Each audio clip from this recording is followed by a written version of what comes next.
I never believed in Bigfoot until the night I found one lying dead in the backcountry of northern Wyoming. And what I discovered connected to that creature changed everything. I thought I understood what they were. Let me start from the beginning, because this story needs to be told exactly as it happened. My name is Jack Morgan, and I am a former U.S. Army intelligence officer with multiple overseas deployments. After leaving the service, I thought I'd left the world of classified missions behind. I was wrong. A private defense contractor, one of those firms that doesn't advertise and whose name you won't find on any website, reached out 6 months after my discharge. The pay was exceptional, the work vague, and the questions I was allowed to ask were limited. They needed someone with field experience and a security clearance still active enough to be reactivated without raising flags. The assignment seemed straightforward. Investigate reports of anomalous activity in a remote mountain region of Wyoming, near a former military training zone that had been decommissioned in the late 90s. Anomalous could mean anything. Illegal hunters, squatters, maybe even foreign surveillance. I dealt with worse. What struck me during the initial briefing, though, was how little information they actually gave me. No satellite imagery, no previous field reports, just GPS coordinates, a timeline, and a warning that local law enforcement had been told to stay clear of the area.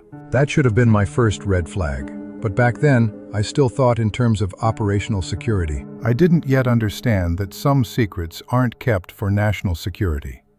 They're kept because the truth is too strange to control. I arrived at the staging area on a cold October evening. The base, if you could call it that, was little more than a repurposed ranger station, surrounded by chain link and razor wire. 3 other contractors were present, none of whom would meet my eyes or share their names. We were each assigned different sectors. Mine was the northwest quadrant, the densest forest and the hardest terrain, naturally. Before I headed out, a lieutenant I'd never met handed me a sat phone and a file. Inside was a single-page brief about a missing person. Amy Harper, 26, a tourist who'd been hiking alone near the old training grounds and hadn't checked in for 5 days. Her family had reported her missing. Search and rescue had been deployed, then quietly pulled back. That detail stuck with me. SAR doesn't just stop looking. Not unless someone tells them to. Keep an eye out, the lieutenant said, his voice flat. But your primary objective is the anomaly. Understood? I understood the words. What I didn't understand, what I couldn't have understood, was that the anomaly and Amy Harper were already connected in ways that would unravel everything I thought I knew. I set out just after midnight. Night patrol was second nature to me. Years of operating in hostile territory had trained my senses to pick up on things most people would miss. But as I moved deeper into the forest, something felt immediately wrong in a way I couldn't articulate. The silence was the first thing that hit me. Not the peaceful quiet of nature at rest, but an absolute absence of sound. No insects, no night birds, no rustle of small animals moving through the underbrush. Just my boots on the forest floor and my own breathing. In all my time in combat zones, I'd learned that when the natural world goes silent, it's because something has scared it into hiding. I kept moving, following the coordinates they'd given me, but my hand stayed close to my sidearm. Old habits. About 2 clicks in, the smell hit me. It came in waves depending on the wind, a thick, nauseating combination of decay and something chemical. Not the clean rot of a dead deer or the earthy smell of composting vegetation. This was wrong. It reminded me of a burn pit in Kandahar, where they'd dispose of medical waste and other things we weren't supposed to talk about. But there shouldn't be anything like that out here. I clicked on my headlamp and adjusted the red filter, preserving what night vision I had left. The smell grew stronger as I pushed through a dense stand of pine. My heart rate picked up, not from fear exactly, but from recognition. My body knew before my mind did that I was approaching something significant. Then I saw it. At first, my brain refused to process what I was looking at. The shape was too large, too wrong. It lay in a small clearing, partially obscured by fallen branches and forest debris. I approached slowly, weapon drawn now, every sense on high alert. What lay before me was a body, but not human. The creature was massive, easily 8 feet tall, even in death, its body sprawled in an unnatural position. The proportions were vaguely primate, but the scale was all wrong. Broad shoulders, long arms, legs thick with muscle, even in death's stillness. The skin, or what I could see of it beneath matted hair, was grayish and leathery. This wasn't some bear or elk carcass. This was something else entirely. I'd seen plenty of death. I knew what it looked like, how it smelled, how long it took bodies to reach certain stages of decomposition. This creature had been dead maybe 36 to 48 hours. But what stopped me cold wasn't the creature itself. It was how it had died. I crouched down, forcing myself into investigative mode, pushing away the surreal horror of what I was examining. The body showed multiple injuries, but they weren't from natural causes or animal predation. I recognized the patterns. Trap wounds on the lower left leg, steel jaw marks, deep and infected. Older scars across the torso that looked like slash wounds from bladed weapons. And on the right shoulder, damage consistent with a projectile impact. Not a bullet. The wound was too large, too irregular. Something else. This creature had been hunted, repeatedly, over time. And then I noticed something that made my blood run cold. Near the creature's abdomen, the fur was matted with something other than blood. I pulled out my flashlight and examined it closely. Fabric. Human fabric. I stood up fast, my mind racing through the implications. Amy Harper, the missing tourist, the search that had been called off too quickly. I knew what I was going to find before I even started searching the body more thoroughly. But knowing didn't make it easier when I actually found it. I should have called it in right then. That's what protocol demanded. But something made me hesitate. Some instinct honed over years of intelligence work that told me once I made that call, control of the situation would slip from my hands entirely, and I needed to understand what I was dealing with first. I pulled on a pair of tactical gloves and began a careful examination of the creature's body. The fabric I'd spotted wasn't just caught on the surface. It was embedded in the matted fur around what looked like claw marks on the creature's chest and arms. Defensive wounds. Whatever happened between this creature and Amy Harper, it hadn't been one-sided. I found the first piece of her gear wedged under the creature's left arm, a torn piece of a North Face jacket, the kind sold in every outdoor store across the country. The fabric was shredded, stained dark with blood that had dried days ago. I photographed it with my phone, then kept searching. What I found next made everything worse. Tucked against the creature's torso, partially crushed by its own weight, was a small GPS device, the personal kind hikers carry. The screen was cracked, but the casing was intact. I pried it free carefully, my hands steadier than I felt. The device was still powered on, its battery indicator showing less than 5%. I pressed the button to wake the screen. The last recorded coordinates appeared. They matched almost exactly where I was standing now. The timestamp read 11:47 p.m., 5 days ago. Amy Harper had been right here when she'd stopped moving. But there was something else in the device's case. A small cargo pocket on the back, designed for emergency items. My fingers found metal. I pulled it out and felt my stomach drop. A military dog tag, not Amy's. The name stamped into the metal read Harper, Michael J. Blood type, service number, religious preference, U.S. Army. I turned it over. The brother. Amy had been carrying her brother's dog tag. I stood there in the darkness, holding a dead man's identification next to a dead creature that shouldn't exist, trying to piece together a story that made no sense. Had Amy been looking for something out here? Had her brother been stationed at this base before it was decommissioned? The questions multiplied faster than I could process them. Then I made the decision that would change everything. Instead of stopping my search, I kept going. I needed to know more. Something told me that once I reported this, whatever truth existed would be buried under layers of classification and denial. I returned to the creature's body and began examining it more systematically, the way I'd been trained to process evidence in hostile territory. That's when I noticed something I'd initially missed in my shock at finding a cryptid corpse. An irregularity in the skin along the creature's upper back, near the shoulder blade. I ran my gloved fingers over it. The texture was wrong, harder, more defined than the surrounding tissue. I pulled out my knife and made a small incision, feeling like a field medic performing an emergency procedure. What I exposed beneath the skin made my training and experience suddenly feel inadequate. An implant, small, rectangular, made of a dark metallic material that didn't reflect my flashlight beam normally. It was embedded deep in the muscle tissue, connected to what looked like fibrous scar tissue that had grown around it over time. This wasn't recent. This had been there for months, maybe years. I photographed it from every angle, then carefully extracted it with my knife.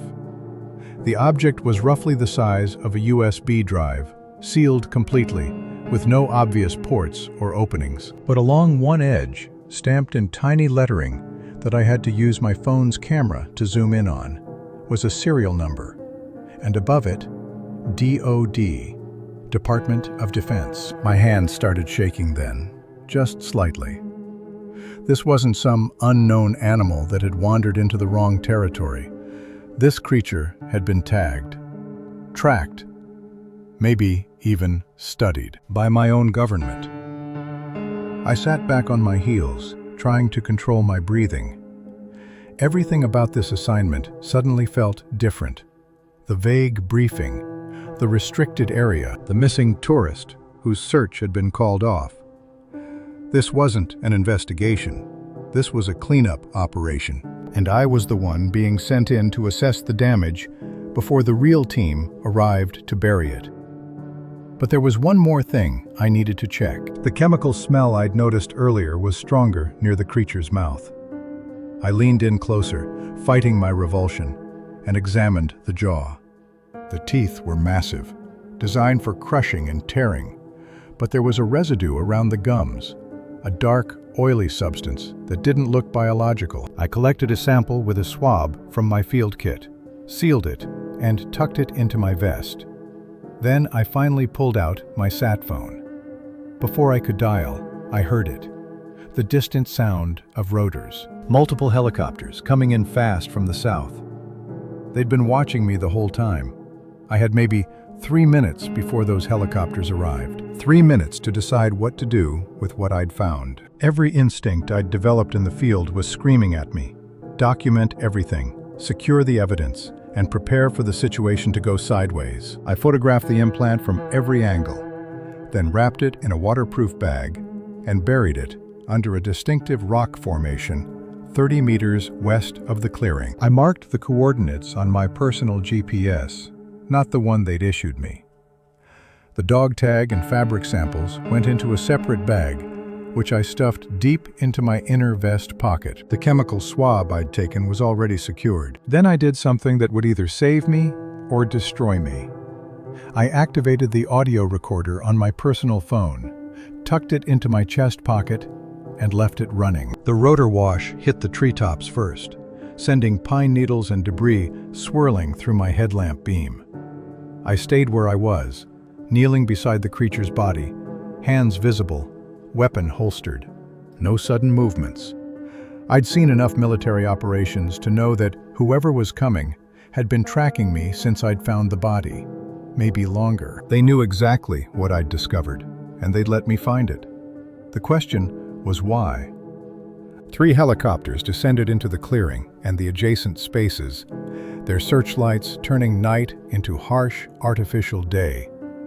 Blackhawks, No markings, the kind of aircraft that didn't officially exist in any logbook. I counted at least 12 personnel deploying in tactical formation, full gear, faces covered, no visible identification or unit patches. They moved with the precision of special operations, weapons trained on me, until a figure in the center gave a hand signal. "Morgan, stand up slowly, hands where we can see them." I complied, keeping my movements deliberate and unthreatening. The voice belonged to a woman, mid-40s maybe, wearing the same unmarked tactical gear as the others, but carrying herself with command authority. She approached while her team established a perimeter, their weapons now pointed outward into the forest, rather than at me. "I'm Captain Sarah Vance," she said, stopping 3 meters away. "Joint Task Force Sentinel. You've had an interesting night." "That's one word for it." I gestured toward the creature. "Want to tell me what I'm looking at?" She studied me for a long moment, her expression unreadable behind ballistic glasses. "First, I need to know what you found. Everything." "Don't leave anything out, Morgan. This isn't the time to play intelligence games." I made a decision in that moment. Tell her most of the truth, but not all of it. "The body's been here 36 to 48 hours. Multiple old injuries consistent with traps and weapons. I found personal items belonging to Amy Harper, the missing tourist. Clothing fragments, a GPS device with coordinates matching this location, and a military dog tag belonging to someone named Michael Harper." Vance's jaw tightened almost imperceptibly. That name meant something to her. "What else?" "There's a chemical residue around the mouth. Smells like an industrial compound, not natural. And," I paused, watching her reaction, "there's an implant in the shoulder. DOD serial number." She didn't seem surprised. "That told me everything." "You weren't supposed to find that," she said quietly. "But since you did, and since you're former intelligence with an active clearance, we're going to have a conversation, but not here." She signaled to her team. 4 of them immediately began setting up equipment around the creature's body.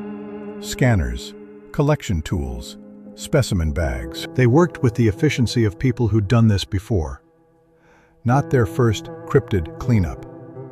"Sir," one of the team members called out. He was crouched near the creature's head, holding something in his gloved hand. "You need to see this." Vance moved toward him, and I followed before anyone could stop me. What the soldier had found was another implant, smaller than the first, extracted from behind the creature's ear. But this one was different, partially damaged, with what looked like burned circuitry visible through a crack in the casing. "This wasn't in the briefing," the soldier said, his voice tight with tension. "No," Vance replied. "It wasn't." She looked at me, and I saw something in her expression that I recognized from my own deployments. The look of someone realizing the mission parameters have just changed fundamentally. "Morgan, how much do you know about Project Granite?" "Never heard of it." "Good. Let's keep it that way for now." She took the damaged implant from her soldier and examined it closely. "This changes things. We're going to need a full debrief, and you're going to need to come with us. Non-negotiable." "Where?" "A facility about 40 clicks south of here. Officially, it doesn't exist. Unofficially, it's where we've been monitoring these creatures for the last 8 years. 8 years. They'd known about these things for 8 years. How many?" I asked. "How many what? How many of these creatures are out there?" Vance looked back at the body, then at the dark forest surrounding us. When she spoke again, her voice was different, quieter, almost reluctant. "We don't know anymore. We lost count when they started moving." Before I could process that statement, one of her team members shouted from the perimeter, "Ma'am, we've got movement. Northwest quadrant, approximately 200 meters out. Multiple heat signatures. Large." Vance's hand went to her sidearm. "How many?" "At least 4, moving this direction." She turned to me, and for the first time I saw something that looked like genuine fear in her eyes. "They're coming for the body," she said. "We need to leave now." The forest around us had gone from silent to alive in seconds. I couldn't see what was moving out there, but I could hear it now. Branches breaking, heavy footfalls that weren't trying to be quiet.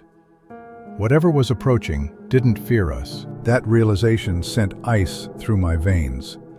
"Load up. Double time," Vance barked orders into her radio. "Get that specimen secured and get these birds in the air. We're leaving in 90 seconds. Her team moved with practiced urgency, 4 of them lifting the creature's massive body onto a reinforced stretcher, while others collapsed their equipment. I noticed they didn't bother being gentle with the corpse. This was extraction, not recovery. They'd done this before, and they were scared. "Morgan, with me. You're on bird 2. Vance grabbed my arm and pulled me toward the nearest Blackhawk. The rotors were already spinning up, the pilot clearly ready to lift off the moment we were aboard. "Contact, northwest perimeter." One of the soldiers opened fire, controlled bursts from his rifle aimed into the darkness. The muzzle flash illuminated something massive moving between the trees, but only for a split second. Not long enough to make out details, just size and speed. That was enough. More gunfire erupted from 2 other positions. The team wasn't firing to kill, they were firing to create noise and confusion, to buy time.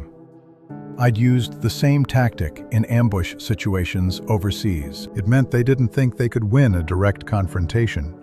"Fall back, everyone to the birds, now!" Vance's voice cut through the chaos. I climbed into the helicopter, and Vance pushed in behind me. 3 more soldiers piled in after her, and the crew chief didn't wait for confirmation before the bird lifted off. Through the open door, I watched the clearing drop away beneath us. The other 2 helicopters were already airborne, the one carrying the creature's body climbing fast and banking south. Below, I caught a glimpse of what had been approaching. 4 massive shapes emerged from the tree line into the clearing we'd just abandoned. They moved on 2 legs, their postures eerily human, but wrong in proportions. One of them approached the spot where the body had been lying and dropped to its knees. And even from 100 feet up, I could sense the intelligence in that gesture. This wasn't an animal finding a dead pack member. This was something mourning. "Jesus Christ," one of the soldiers muttered beside me. "They've never come this close before. Never this many." Vance shot him a look that could have melted steel. "Radio silence. Now." But the damage was done. I filed that information away. They'd encountered these creatures before, but always at a distance, always in smaller numbers. Something about tonight was different. Something had changed the rules. The flight took 18 minutes. No one spoke. Vance spent the entire time on an encrypted radio with someone, her voice too low to hear over the rotor noise. But her body language told me the conversation wasn't going well. Whatever she was being told, she didn't like it. We landed at a facility that looked like a corporate retreat center from the outside.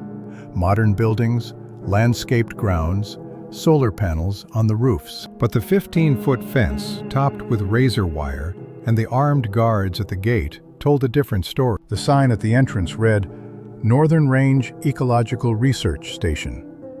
The kind of name designed to be boring enough that no one would ask questions. They took me to a conference room, deep inside the main building, past several security checkpoints that required biometric scanning. Vance followed me in and closed the door. We were alone. "Coffee?" she asked, moving to a machine in the corner. "Answers," I replied. She poured 2 cups anyway, set one in front of me, and sat down across the table. For a moment, she just studied me, like she was trying to decide how much truth I could handle. "What I'm about to tell you is classified at a level that doesn't have an official name," she began. "If you repeat any of this, you'll disappear. Not arrested, not prosecuted, just gone. Do you understand?" I nodded. I'd heard similar speeches before. 8 years ago, a ranger found the body of one of these creatures, about 60 miles from here. Dead from natural causes, we think. Old age, disease, we're still not sure. But it was the first confirmed specimen. Before that, they were just rumors, blurry photos, unreliable witnesses. Suddenly, we had proof. And you kept it quiet. We kept it classified, she corrected. There's a difference. A discovery like this, the panic alone would cause more damage than the creatures themselves. So, a task force was formed. Scientists, military personnel, intelligence analysts. Our job was to study them from a distance, learn everything we could without direct contact. The implants, I said. She nodded slowly. We developed tracking technology, tranquilizer darts that could penetrate their hide and deliver the implant subdermally. We tagged 11 specimens over 6 years. It was working. We were learning about their behavior, their movement patterns, their social structure. They're incredibly intelligent, Morgan. They have language. We've recorded vocalizations that suggest complex communication. They use tools. They care for their injured. I thought about the creatures kneeling beside where their dead had been, mourning. So, what went wrong? Vance's expression darkened. 3 months ago, something changed. The creatures started avoiding our monitoring zones. They became aggressive toward our field teams.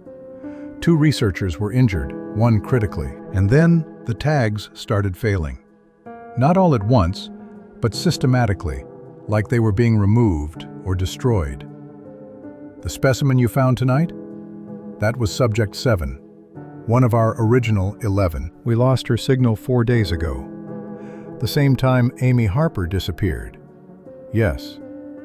The pieces were starting to fit together, but the picture they formed made me sick. Amy Harper's brother, I said carefully. Michael Harper. He was part of your team, wasn't he? Vance looked away, and I knew I'd hit it. Sergeant Michael Harper was one of our field operatives. 2 years ago, he was killed during a tracking operation. Equipment failure led to an encounter that turned violent. Subject 7 was involved in that incident. We had to pull back, leave his body until we could safely recover it. By the time we did, she didn't finish. She didn't have to. His sister came looking for answers, I said. We think so. We don't know how she found out about this place or what her brother was really doing here. His death was officially listed as a training accident, but somehow she figured out the truth, or part of it, and she went looking. And she found Subject 7. We're still analyzing the timeline, but yes, we think there was a confrontation. Harper was armed. We found a discharged can of bear spray at a secondary site 2 clicks east. There was a struggle. Both died. I sat back, processing. A woman looking for answers about her brother's death. A creature that had been hunted, tagged, and monitored for years. Both of them caught in something bigger than they understood. The chemical residue I found, I said. What was that? Vance hesitated for a long moment. That's where this gets complicated. Vance stood up and walked to the window. Outside, the facility looked peaceful under security lighting. Carefully maintained grounds, a few personnel moving between buildings. Nothing that suggested we were sitting on top of one of the biggest secrets in modern history. 6 months ago, she began, still facing the window, we started a secondary research program, codename Granite Shield. The goal was to develop a chemical deterrent, something that could keep the creatures away from populated areas without harming them. A humane solution to what we saw as an inevitable problem as human development pushed further into their territory. I felt my jaw tighten. You experimented on them.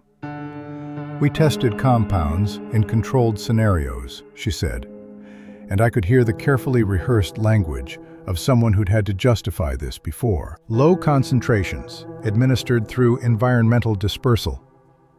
We were trying to find something that would trigger avoidance behavior, like a chemical fence. And it didn't work. She turned to face me. It worked too well. The compound we developed, compound G7, it didn't just deter them. It caused severe physiological reactions, respiratory distress, neurological damage, immune system collapse. We stopped the program immediately, but 3 specimens had already been exposed. Subject 7 was one of them. Yes, we thought we'd caught it in time. Her tracking data showed normal behavior patterns for weeks afterward. But then the health decline started. We couldn't get close enough to help. By the time you found her, the compound had been breaking down in her system for months. I thought about the oily residue around the creature's mouth, the chemical smell that had led me to the body in the first place. She was sick, dying slowly, and Amy Harper walked right into her territory.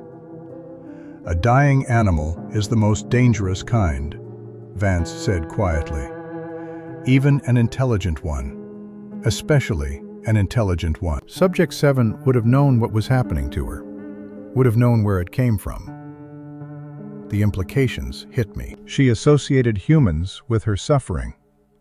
We think so. I stood up, pacing the small room, anger building in my chest. So you people tagged them, tracked them, poisoned them, accidentally or not. And then when it all went to hell, you just covered it up. Amy Harper died looking for the truth about her brother. And she died because your experiment went wrong. Morgan. And now you're going to bury all of it. Her death gets written off as a wildlife accident. The creature's body disappears into a lab somewhere. And everyone who knows the truth signs their life away or ends up disappeared. Vance's expression hardened. You think I'm proud of this? You think any of us are?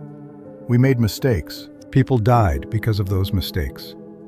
But if this information goes public, do you have any idea what happens next?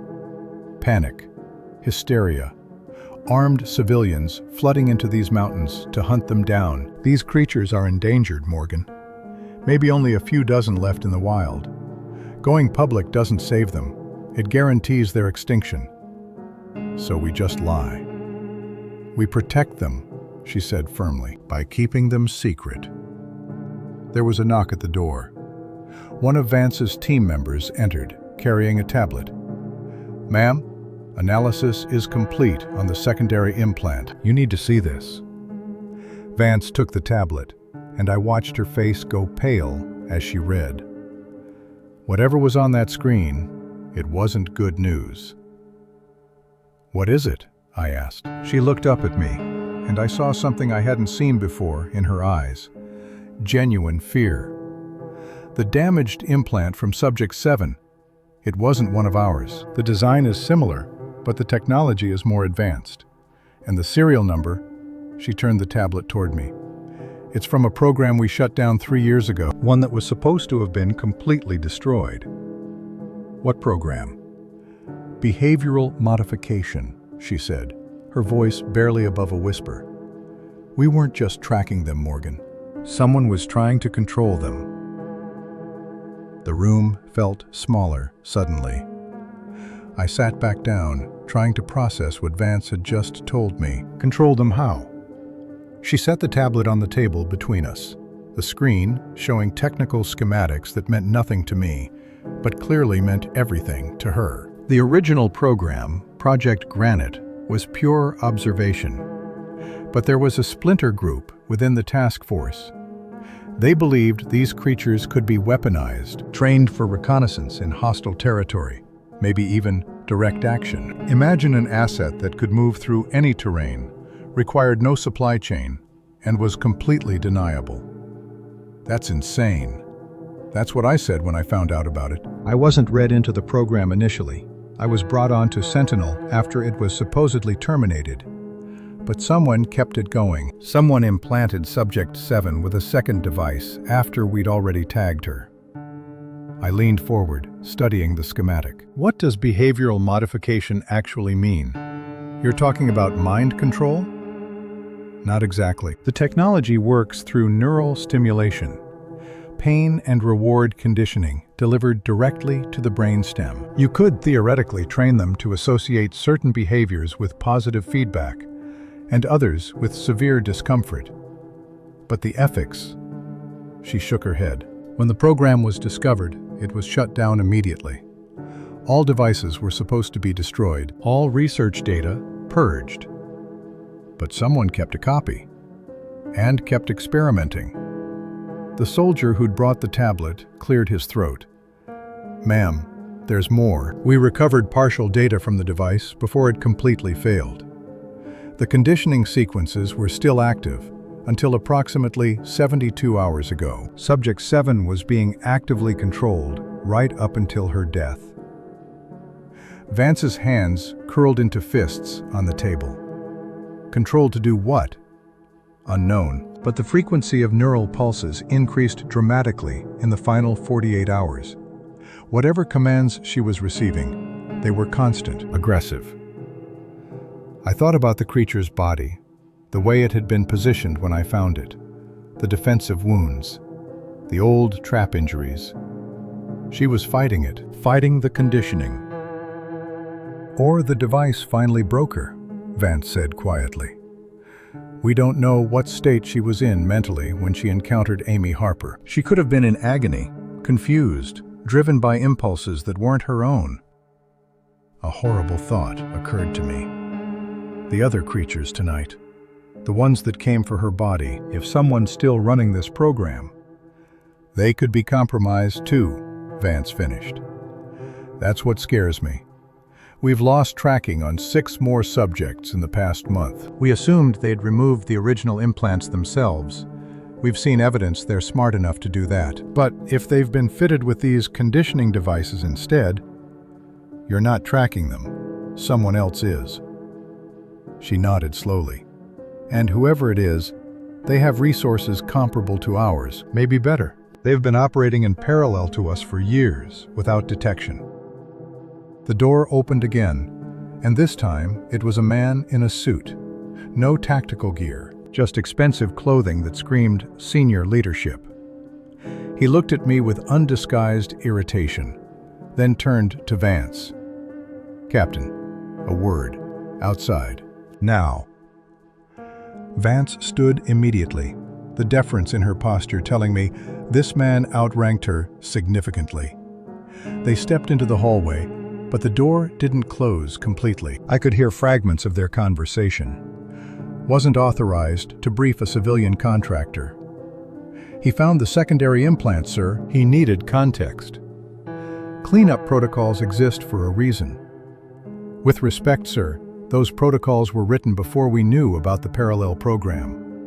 There was a long silence, then the man's voice again, cold and final. "Harper's family gets the official story. The body is incinerated. Morgan signs the non-disclosure, or he doesn't leave this facility. Are we clear?" "Sir, if someone's still running behavioral modification experiments, that's above your clearance level, Captain, and now it's above his, too."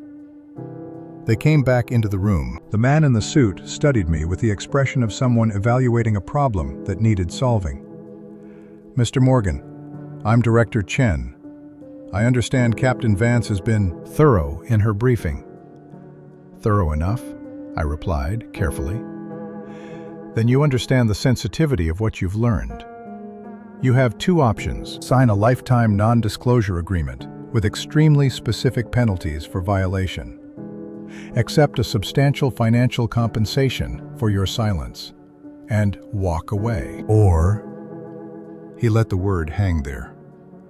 "Or what?" "Or you stay. We have an opening on the task force. Someone with your field experience and intelligence background could be useful as we address this complication." I looked at Vance. She gave me the smallest nod. This was real. They were actually offering me a choice. What would the job entail? Chen's expression didn't change. "Finding whoever's running the parallel program, securing the remaining subjects before they're compromised, and preventing this situation from ever becoming public, in that order." You mean covering it up?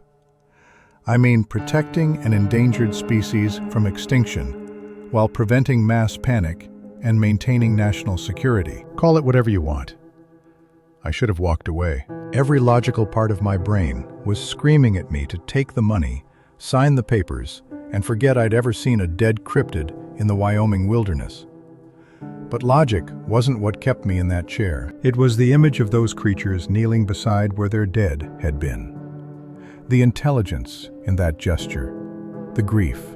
And it was Amy Harper, who'd died looking for the truth about her brother, caught in the crossfire of a secret program that had poisoned the very thing she'd probably come to understand. If I stay, I said slowly, I need full access. No compartmentalization. No need-to-know restrictions. I've operated in enough black programs to know that the moment you start limiting information flow, people die. Chen's jaw tightened. That's not how this works. Then I walk, and maybe I decide that my conscience is worth more than your non-disclosure agreement.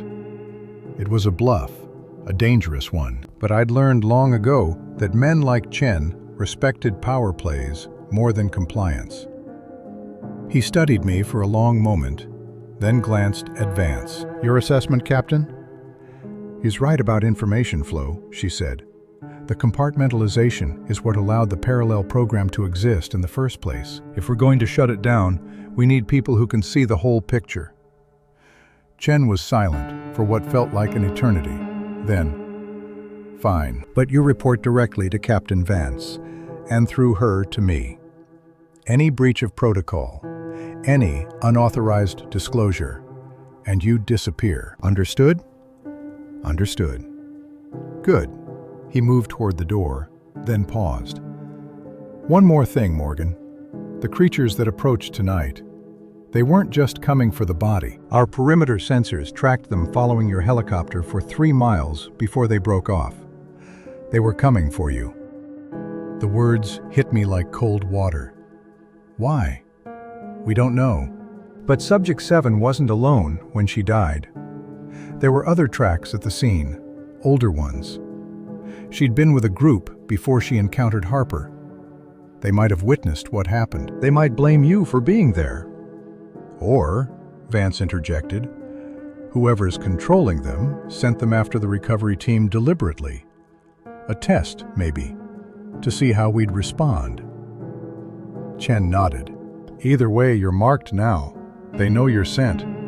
If you're going into the field again, you'll need to be prepared for contact. He left without waiting for a response. The door closed, and I was alone with Vance again. She sat down heavily, suddenly looking exhausted. Welcome to Task Force Sentinel, she said, without humor. Get some rest. Tomorrow we start tracking the other subjects. And Morgan, what Chen said about being marked, that's not psychological warfare. These creatures have been observed tracking specific individuals across hundreds of miles. Once they've identified you as relevant, they don't forget. Relevant how? That's what we need to figure out. She stood and moved toward the door, then stopped. The evidence you collected tonight, the implant you photographed, the samples you took. I assume you secured them somewhere before we arrived? I kept my expression neutral. What makes you think that? Because you're intelligence, and intelligence officers always keep insurance. She held my gaze. Smart. But be careful with that insurance, Morgan. There are people in this program who would kill to keep certain things buried. People above Chen's level. People I've never met, but whose orders I've had to follow. Are you one of them? Not anymore, she said quietly. After tonight, I think I'm on your side of this mess, whether I want to be or not. She left me alone in the conference room. Through the window, I could see the first hints of dawn touching the mountains to the east. I'd been awake for nearly 24 hours, and my body was starting to feel it. But sleep seemed impossible. I thought about the evidence buried under that rock formation 30 miles north. The proof that these creatures weren't just animals, but test subjects in a program that had gone catastrophically wrong.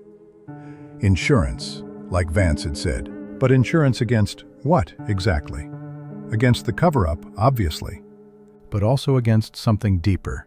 The possibility that I'd just agreed to work for the same people who'd created this disaster in the first place. My phone buzzed. A text from an unknown number. Conference room B, 5 minutes. Come alone. V.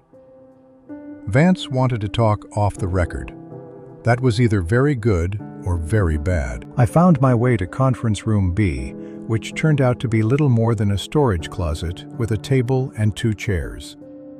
Vance was already there, and she wasn't alone. A woman in civilian clothes sat across from her. Late 50s, gray hair pulled back, eyes that had seen too much. "Morgan, this is Dr. Elena Reeves," Vance said. She was the lead scientist on the original Project Granite. She's also the one who blew the whistle on the behavioral modification program 3 years ago. Dr. Reeves studied me with an intensity that made me uncomfortable. "Captain Vance tells me you found Subject 7 and that you discovered the secondary implant." "That's right." "Then you need to know something they're not telling you," she said. "Something that will change everything you think you understand about this situation." Dr. Reeves pulled out a folder, actual paper, not digital, which told me this was information she'd kept off any network. She slid a photograph across the table. It showed a creature similar to Subject 7, but smaller, younger. The photo had been taken in what looked like a laboratory setting. "This was Subject 3, she said. "The first specimen we attempted behavioral modification on. The program lasted 6 weeks before I shut it down. Do you know why?" I shook my head. "Because it worked too well. We conditioned Subject 3 to respond to specific commands transmitted through the neural implant. Simple things at first: approach, retreat, vocalize. The creature learned quickly, faster than any animal we'd ever studied. But then something happened we didn't anticipate." She pulled out another photograph. This one showed the same creature, but something was wrong with its eyes. They looked unfocused, empty.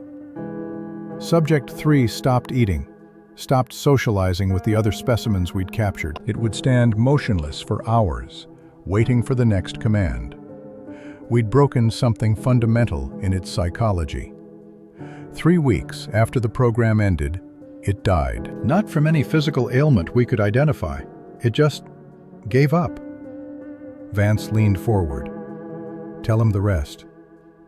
Dr. Reeves's hands trembled slightly as she pulled out a third photograph. This one showed multiple creatures, at least 6, gathered around what appeared to be Subject 3's body. Before it died, Subject 3 was released back into the wild, as per our protocols. We tagged it and tracked it. It rejoined its group, and when it died, they did something we'd never observed before. They carried the body to a specific location, a place we later identified as a burial site. We found remains of 14 other individuals there, some dating back decades. "They buried their dead," I said. "They memorialized them," she corrected.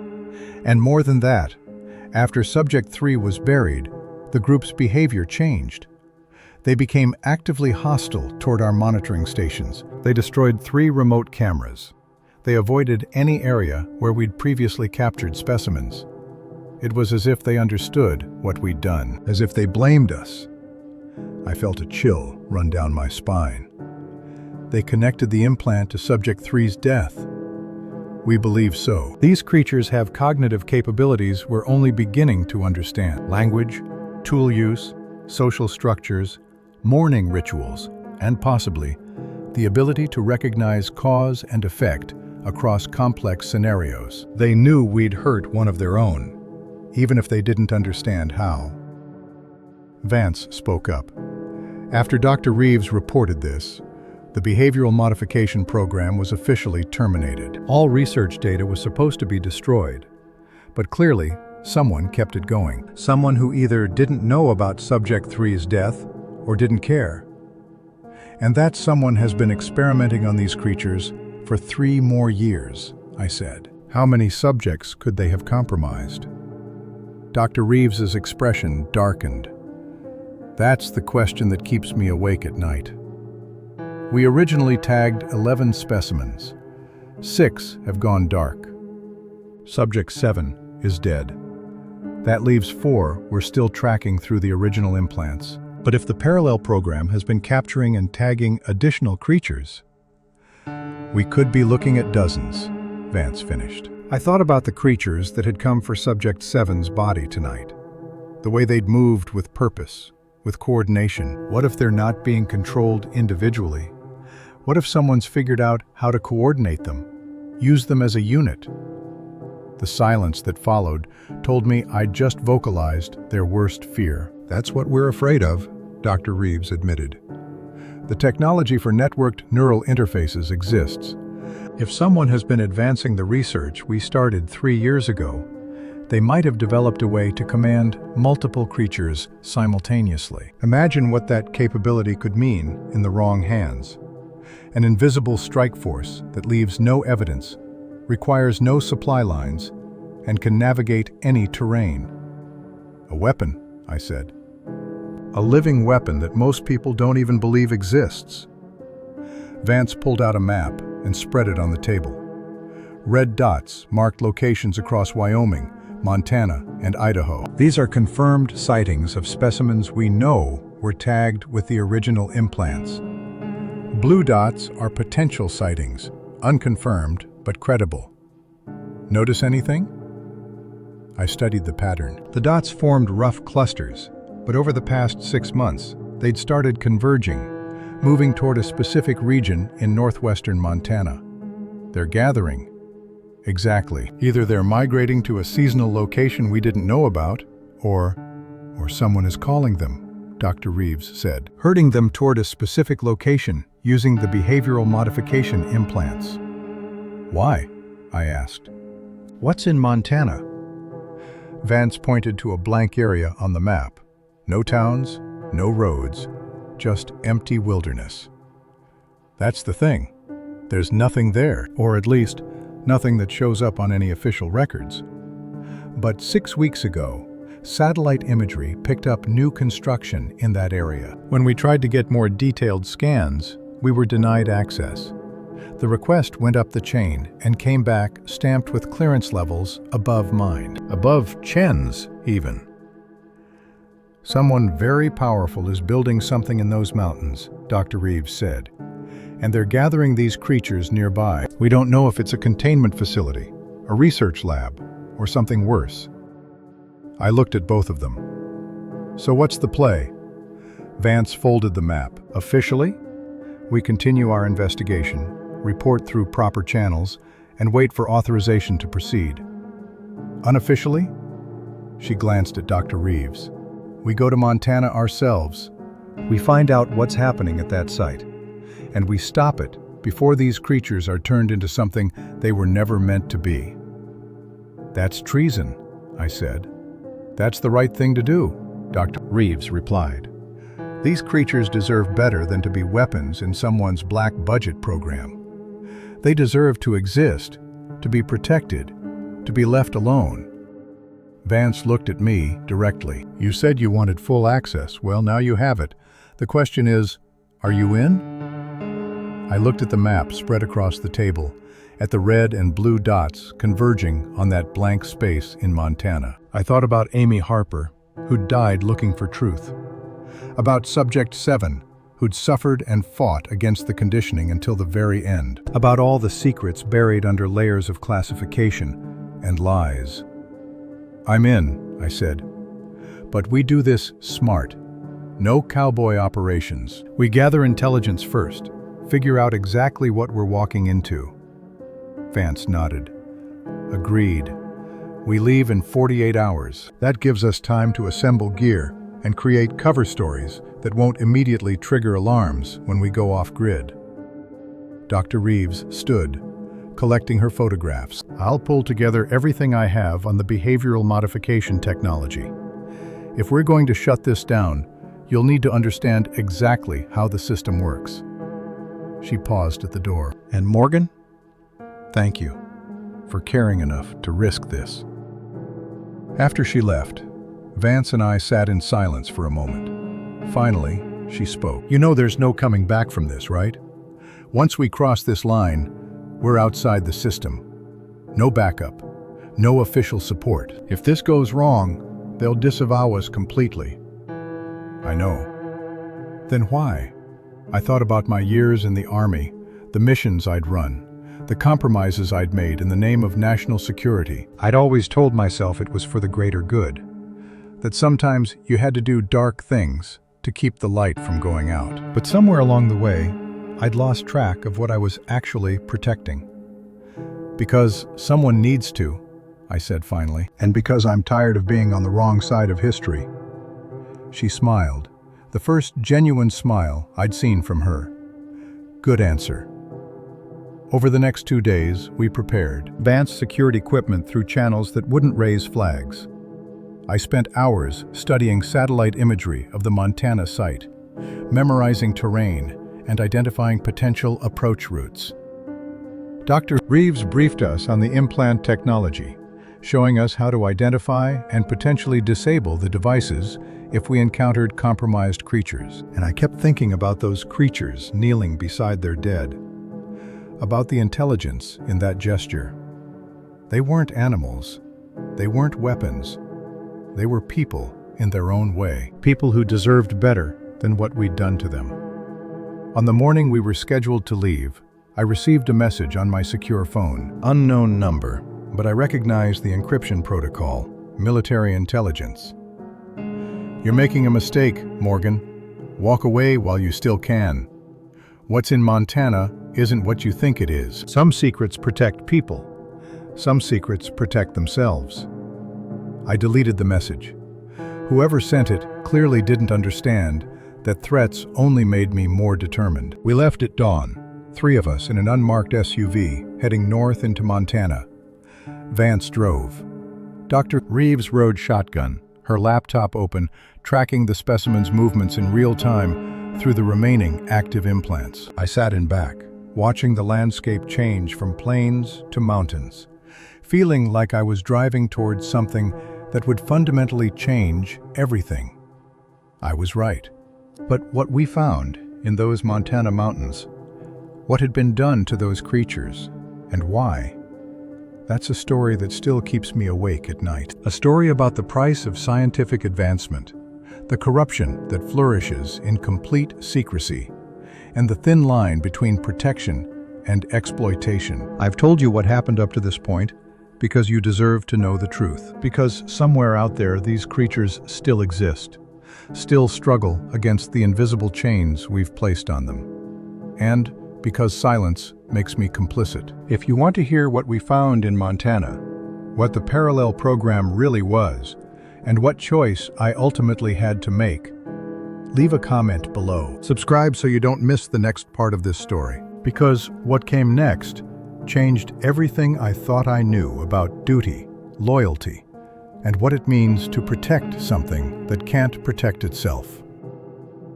The truth is still out there in those mountains, and it's darker than you can possibly imagine. But it also offers something I didn't expect to find: hope. This is Jack Morgan, signing off, for now.